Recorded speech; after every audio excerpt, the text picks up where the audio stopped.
Okay, Chris Peaks here with Brandon Mosley for our BCS State of Alabama podcast, and we got PSC candidate with us here today, Jim Ziegler. Um, Mr. Ziegler, so you was first elected to the PSC, I think 52 years ago. Has any of the duties changed since that time, to your knowledge, or is the roles have they taken on more responsibilities, or is it still the same?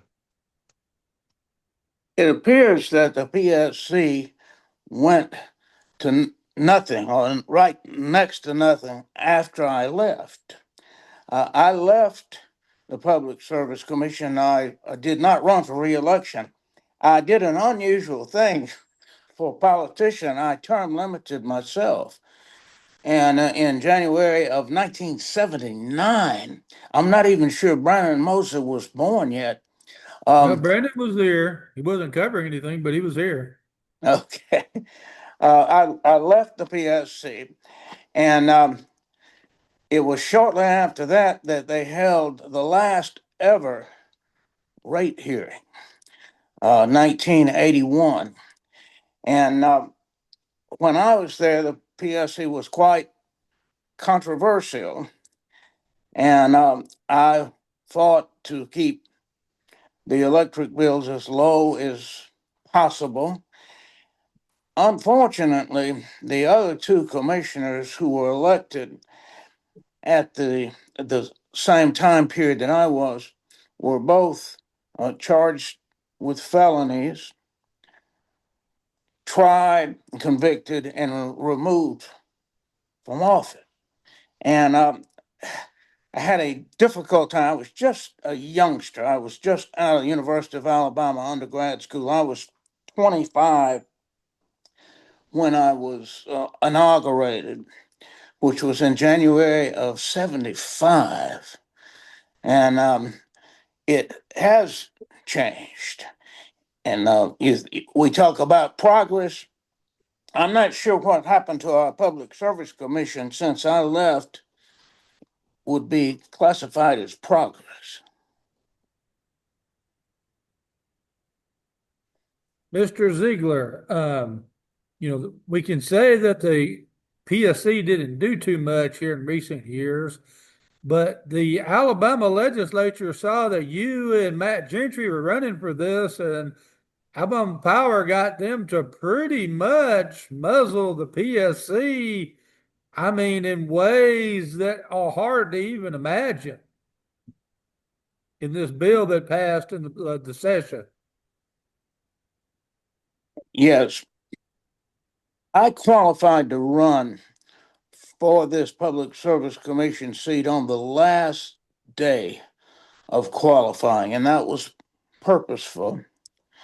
Within a week of my qualifying, legislation hit and was put on a fast track to uh, essentially pack the Public Service Commission.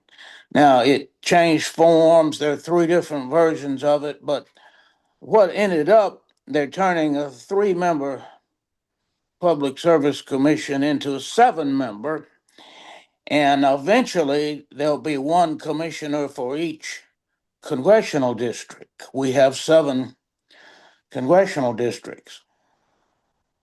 In July, according to the bill, Governor Ivey will appoint four more public service commissioners. I guess I should be flattered that somebody thinks it'll take four public service commissioners to cancel out the influence that I'll have if I'm blessed to be elected on June the 16th. Mr. Ziegler, for people who do not know, can you explain what the Public Service Commission does? The commission regulates private utilities and common carriers. That would mean that privately owned power companies and certain carriers, such as Uber and Lyft, a lot of people don't know that. They are regulated by the PSC. There's also some regulation of pipelines and railroads. The main thing that people in the lower 2/3 of Alabama are hit by is Alabama Power Company. The Public Service Commission regulates the rates and to some extent the practices of Alabama Power Company. And that's the thing that most people think about when they think about the Public Service Commission. Mr. Ziegler, this same legislation that passed, during the session, in addition to, increase y'all's terms to 6 years, increase the size of the board to 7, and gave most of the functional power to an appointed energy secretary that's going to be appointed by the next governor. It capped power rates. In fact, Alabama Power is running ads bragging that, the rates are capped for 3 years. What do you think was a good thing for the public that we capped the Alabama Power rate at what is essentially one of the highest rates in the entire country for 3 years, and the new PSC can't vote to cut the rate? Well, you're correct in your description of the legislation. They have, to some extent, legislated away the power of the Public Service Commission when it comes to the power rates.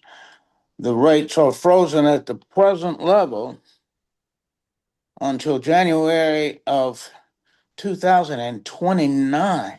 That sounds like a long way away. So even after that, the commission would have to have 5 of the 7 commissioners agree to hold full rate hearings, or the Secretary of Energy, to be appointed by the next governor, could put it on the agenda. So the discussion about having rate hearings has been put off until 2029. There may be some other ways that you could lower the rates, and I'm working on 2 different game plans for how to do that don't involve a full rate hearing, that could still be done despite the legislation taking away that power of the commission under 2029. Mr. Ziegler, one of the Democratic candidates have filed a lawsuit. I think it's in federal court against this bill. Are you familiar with that? A bit. I have read 2 summaries of the legislation filed by Sheila McNeil, who is the Democrat nominee for place 2. If I'm blessed to win on June the 16th, she would be my opponent in the November 3rd general election. She has got a number of points that she objects to this legislation that was passed by both houses and signed into law by the governor. And it's going to be interesting to watch. I did notice that it seems to be a one plaintiff suit with nobody else involved. So I won't be asked to weigh in. There would be no way, as far as I know, to weigh in on the thing. It will be in the hands of a federal judge. So we'll be closely monitoring that and watching it. The courts have been seriously involved in Alabama elections this year, mostly the congressional elections and 2 state Senate districts. Now, the courts are being asked to get involved in the Public Service Commission. Now, that would not affect my race or the place 1 race, which was the nomination was won by a challenger, the sheriff of Coleman County, Matt Gentry. He'll be running against the Democrat nominee, Dr. James Gordon, on November 3rd, the same day that I hope to be running against Dr. Sherry McNeil, the Democrat nominee for place 2. If her federal suit were to prevail, that would not affect these races. What it would affect is the 4 new commissioners that are to be appointed by the governor by July 15th.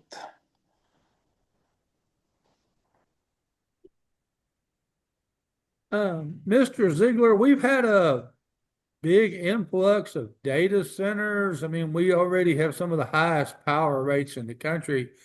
And now we've got, I mean, we got data centers like the one that's going to be built in Montgomery is probably going to suck up half the power, that the city of Montgomery uses. Do we need some sort of more common sense, slow go deal on the construction of these enormous data centers? Yes, we do. Uh, Alabama is being targeted by data centers, solar farms, and carbon sequestration. Now, the person in Montgomery who is overseeing all of this at present is nobody, no one. There's no accountability from these senators.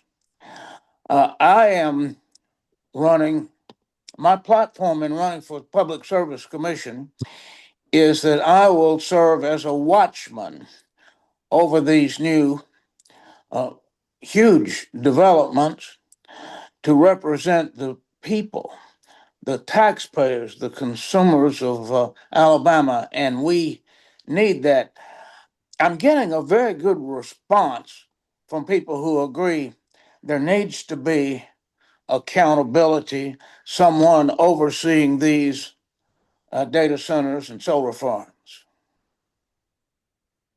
Mr. Ziegler, do you expect Alabama Power to come after you in the runoff to try to reelect Chris Beaker or elect Chris Beaker?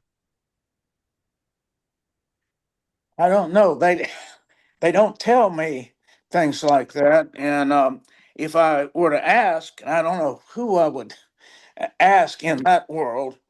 Um, I do not know. Typically, in the past, the allies of Alabama Power Company have mostly supported the incumbent public service commissioner.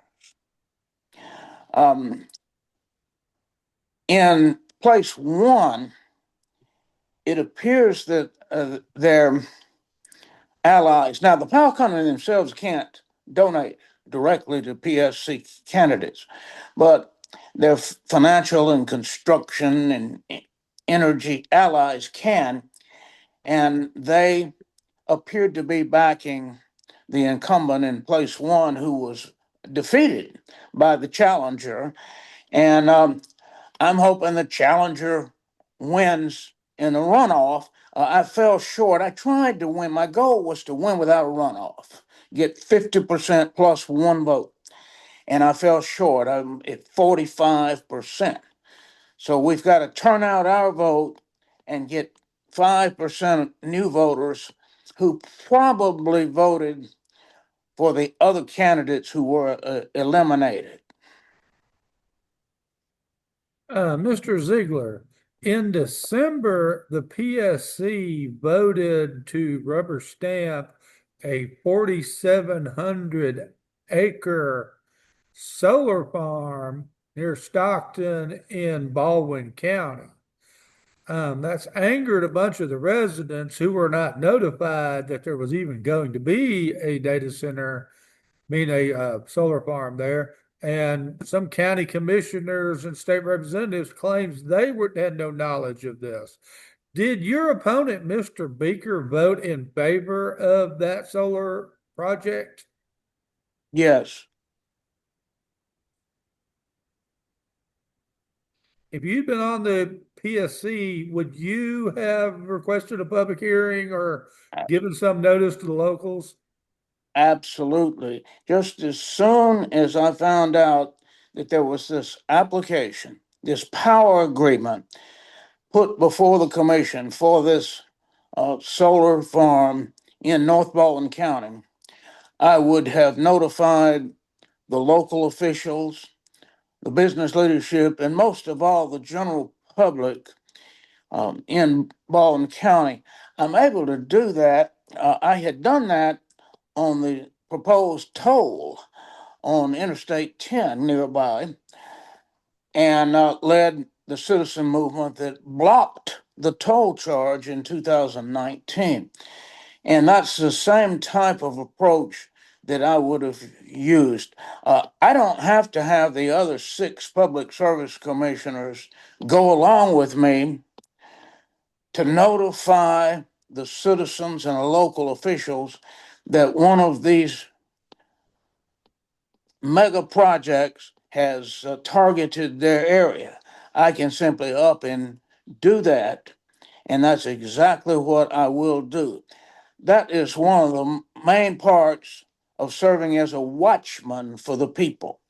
That's my slogan in the campaign, watchman. And I will be a watchman for the people of Alabama on the Public Service Commission. Mr. Ziegler, you mentioned getting your people back out. With this being a down ballot race, how do you motivate people to come back out? I mean, is it an anti-power company message or?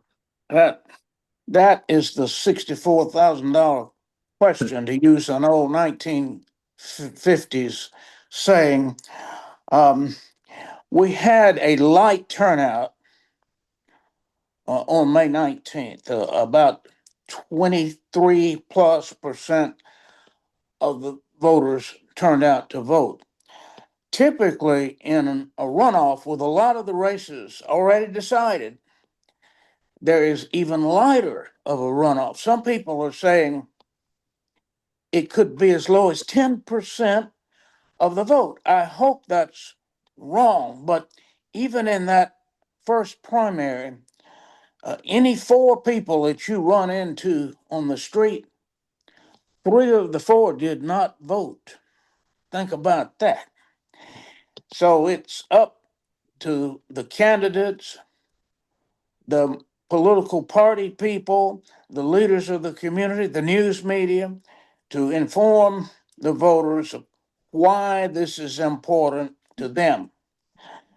The PSC is very much a down ballot race, and we get overshadowed by the U.S. Senate, Lieutenant Governor, Attorney General, and I am doing my best using Facebook and a website and some small amount of advertising money to let people know that this is an important election and they need to go vote.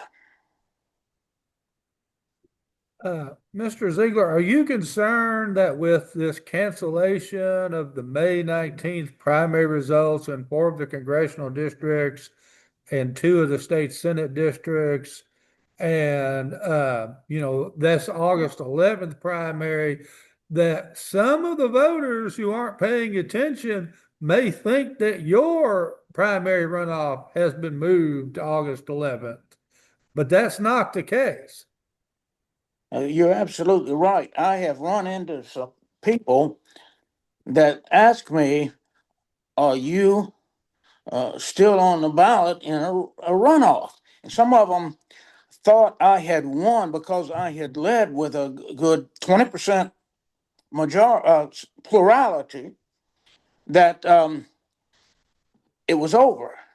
So a combination of those 2 things, and yes, there is some confusion. So I'm going to, I was even on Facebook today reminding people of different things. Today is the last day for people to vote. This is June 1st. Then there'll be deadlines coming up for absentee ballots. All of this is being done in advance of a runoff June 16th, which will be held. You've got important offices: Lieutenant Governor, U.S. Senate, Attorney General, Agriculture Commissioner, and, by the way, Public Service Commissioner placed too, statewide, and a number of local offices differing by each of the 67 counties. So this is very concerning that even with a light turnout in the first primary, all the confusion will cause a certain number of people not to vote in the runoff. Mr. Ziegler, what is, I mean, are you still going around to the groups and talking? I mean, what's your feel from the people in the Republican groups?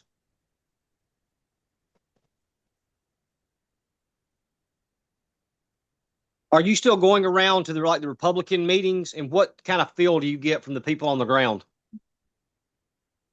I am.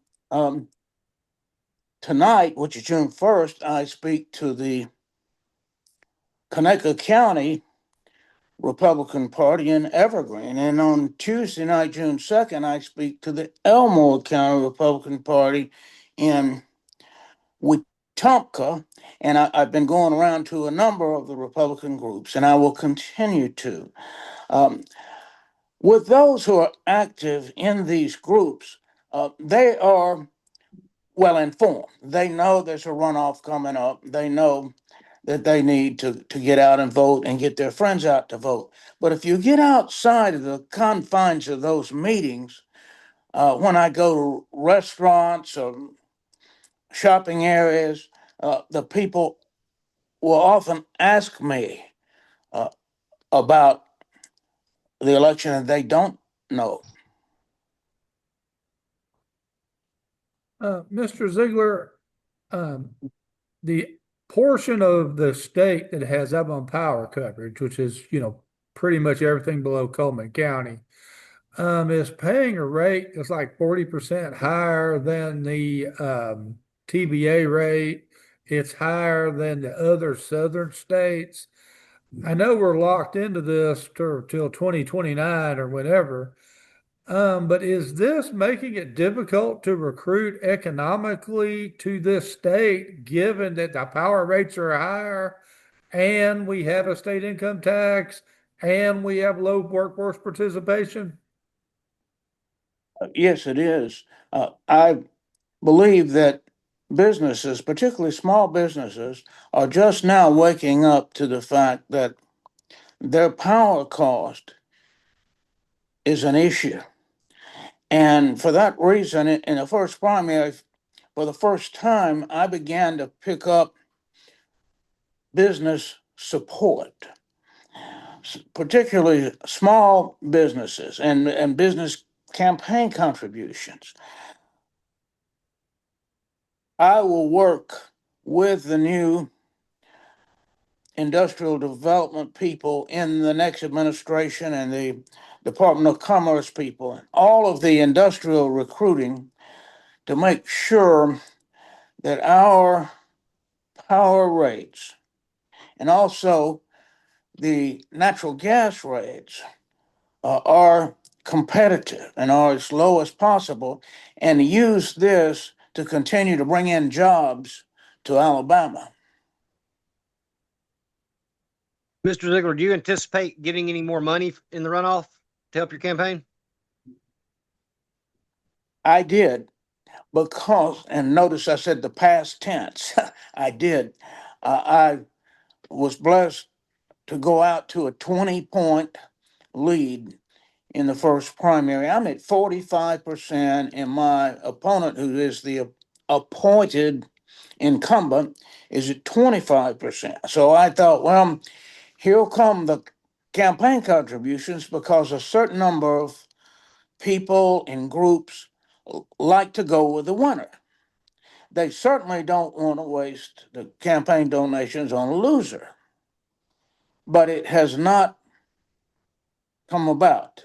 Here we are with 2 weeks to go before the runoff, and the money has not been coming in. I'm going to have to win this campaign the old fashioned way, talking to people, including on Facebook, which we have a very active group on Facebook.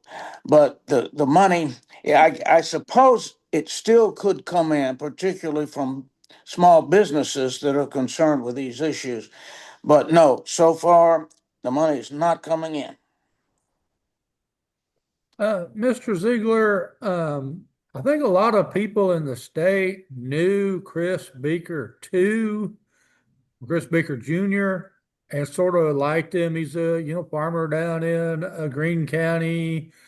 How many people understand though that Chris Beaker too resigned and the governor appointed Chris Beaker III? This is not the guy that was there 2 years ago. This is his son. Has that message gotten out there? Do people understand that? No, they basically don't. Name recognition of the last name can carry over naturally.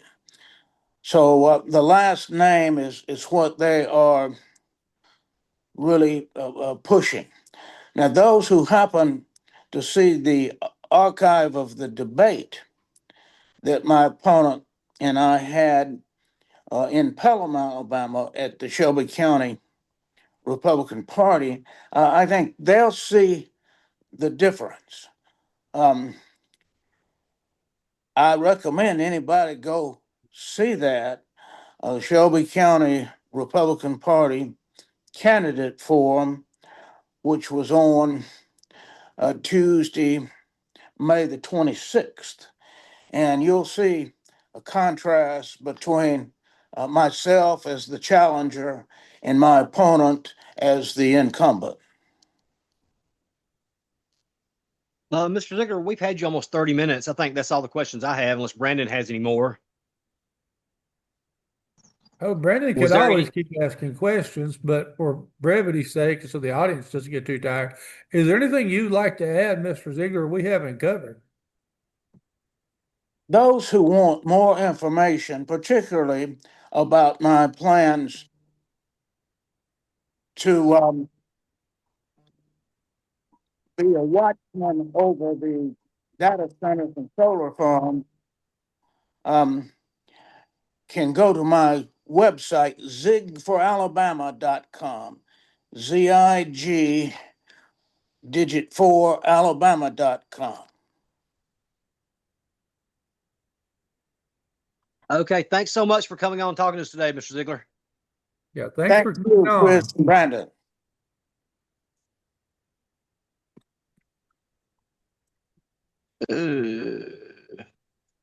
Stop recording.